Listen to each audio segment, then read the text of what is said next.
Kabuluhang pagsisiyasat. Paano natin gagawin ito? Paano natin i-establish ito na isang valid piece of evidence? Kasi kung hindi natin ma-establish na gano'n, huwag na natin ituloy ito. Wala namang kapupuntahan ito. Di ba? Nga po. Sa pagsikapan nila, sa pagitan ng kanilang mga kaparaanan, kung paano na yung secondary evidence ay ma-establish na isang katanggap-tanggap na ebidensya. Ayun, opo. Kasi O ginagawa naman namin yun. Halimbawa, kahit sinong merong karanasan sa legal o trial practice, kapag ang nakuha niya ay Xerox copy lang, Opo. gagawa siya ng paraan yun para yun ay tanggapin ng korte. Sapagkat yun ay isang napakatibay na dokumento para sa kanya. Sapagkat ilalaban niya yung kanyang kaso eh. Totoo po. Kapag yung ano na yun, yung ebidensya na yun ay hindi tinanggap ng korte, hihina yung kanyang posisyon. Mapasaan man siya, mapadepensa, mapaprosecution. Kaya gagawa siya ng paraan, kahit na yung ebidensya na ay Xerox copy, i-establish niya as a secondary evidence. Kaya nung tanungin po, Kong, yung Director General ng Philippine Drug Enforcement Agency, Director General Lasso, parang tinanong sa kanya, ano ba masasabi mo dito sa dokumento na binabanggit dito si Jonathan Morales?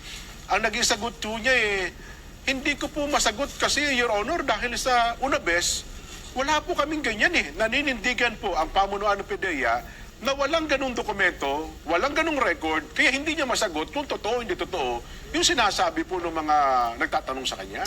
Base naman doon sa mga pagtatanong sa kanya, pinatibayan niya, yung mga sasakyan nakapirma, nakalagay doon mga sasakyan nga nila yun. Ayun na nga po, yung mga ginamit Kaya na nga, titulo. merong parang may mga basihan na pwedeng mapagsaligan na merong katotohanan yung binabanggit, hindi nga lang natuloy. Ayun, Ngayon, kung sasabihin niyang wala yun, ayun lang mga pwede niyang gawin. Opo. Na wala.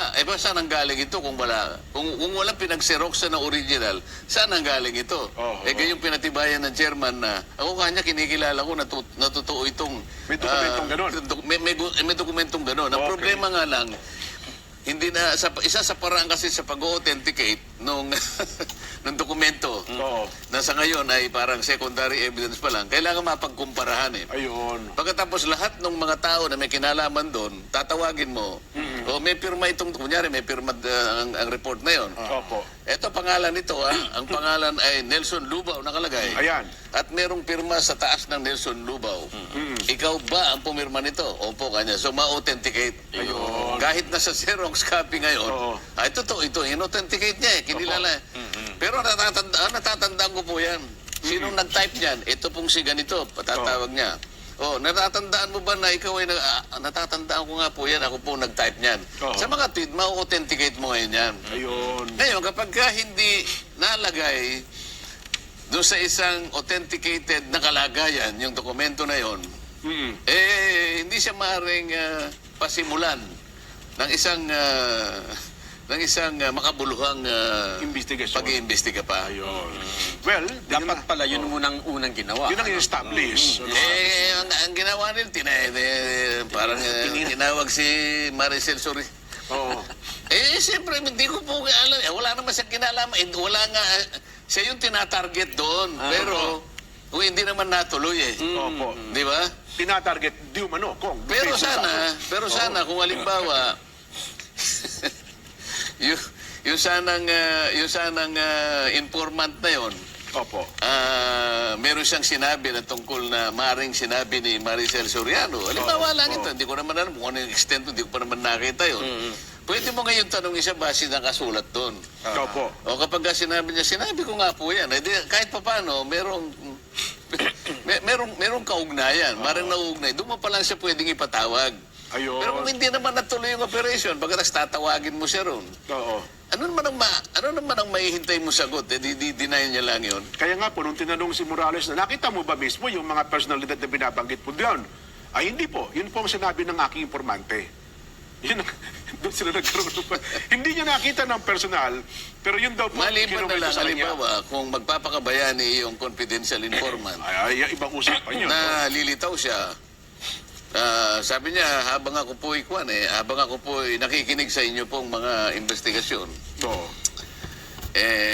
naiipit po kanya si Morales na ang pinanggalingan po lahat ng kanyang mga pinagsusulat dyan at report na yan, na ako po. Ayun. Kaya ako po inakonsensya. Nako. Oo. At napilitan po akong lumitaw ngayon. Bahala na po kanya. Mangyari nang mangyari.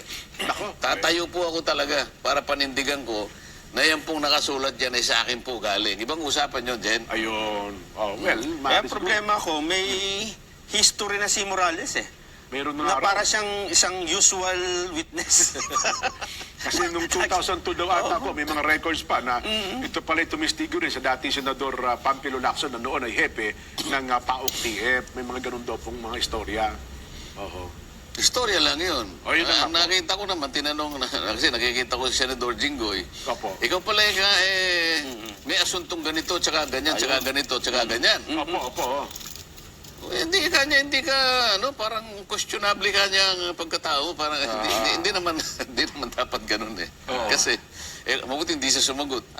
Kayo nga po, May kaso. Diba? Kayo rin nga po, may kaso, hindi ba?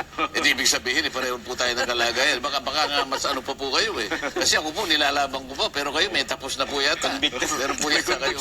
Hindi ba? Opo. Mabuti nga, hindi ganun na yung sinagot eh. Pero magaling talaga magsalita kasi si Hindi Morales. pwedeng ganon. Hindi pwedeng ganon. Kahit na, alam mo, pag ikaw ay wala pang conviction o hindi pa napatutunayan, mananatili yung presumption ng innocence. Ganon ang presumption natin eh. Mananatili yung presumption of innocence until proven otherwise. Ayan. Oo. Opo.